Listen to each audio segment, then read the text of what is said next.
From what I've seen, especially with the recent landing of Curiosity on Mars, there's just amazing technology now.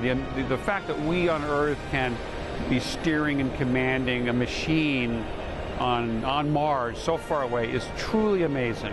I never could have imagined that really being the case back 40 years ago when we started on the first Star Wars. At that time, even the R2 on the set could barely move down the hallway. We are making big leaps, I know that. Just the fact that we landed on Mars is mind-boggling. Next thing you know, we're going to be putting people on Mars. And with R2-D2 going to Mars, I'm pretty sure he could probably do a lot better of a survey than Curiosity, but that's like light years away.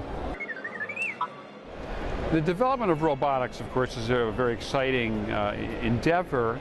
R2-D2, of course, kind of paved the way, showing us that you could have a robot that you could talk to and instruct, and it can carry out your tasks in another place, in another world, perhaps.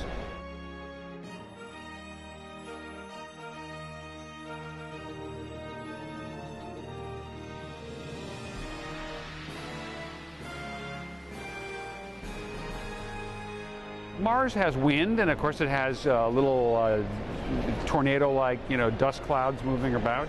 So I would imagine there's be good wind sounds on Mars, whistling around the edges of of Curiosity, for instance, and I'd love to hear it.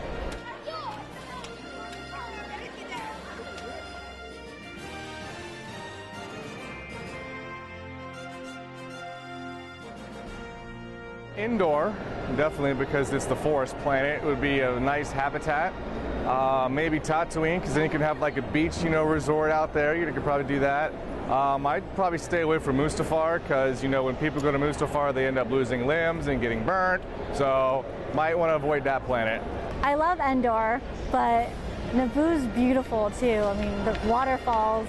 I mean, it was filmed in one of my favorite countries, so I love it. But I think I'd say Endor, just because there's so many different species there of the Ewoks and the Wookiees, and it's really pretty. So I would like to see it up close and personal. That would be beautiful. I'd have to send it to Dagobah. What a challenge! Swamp, mud, all kinds of junk everywhere. So yeah, it'd be fun. I would love to know something about Alderaan. Okay, now that's a Star Wars world we never went to, so therefore I'd love to send Curiosity to either Dantooine or Alderaan to see what's there, because they're only referred to in the movies. We never go there, so I can't tell you what to expect, and that's why I would send the probe.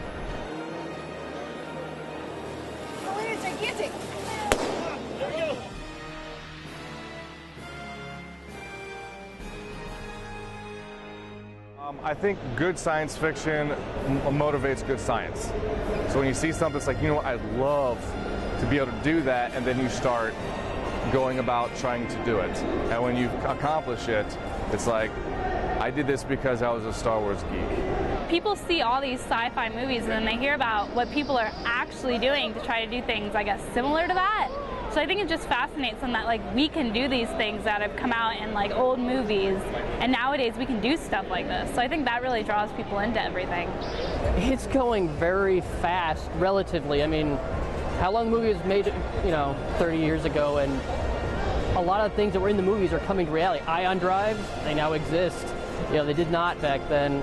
Now, I'd like to see some lightsabers and some blasters, but as far as that, getting close on the technology.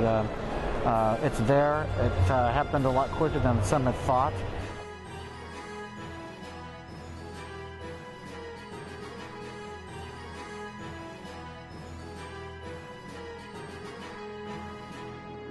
Han Solo has the courage, but he's kind of reckless. So maybe Han. I'm partial. I think the best astronaut would be the stormtroopers, because they're trained so much.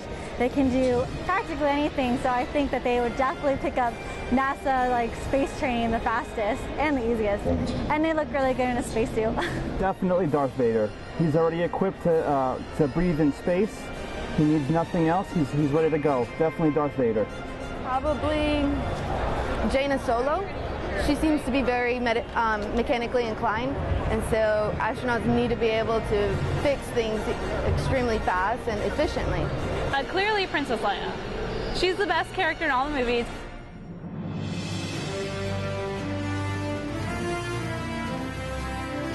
Every step we seem to take gets us a little bit closer, and that's one of the things I found interesting about the Curiosity rover. It feels like we're finally getting out there back into space and getting closer to that dream of being able to explore our galaxy. Every time NASA takes another step out, I feel like that was the reason why I fell in love with Star Wars, was because I wanted to know what was out there. And now y'all are finding out what's on Mars.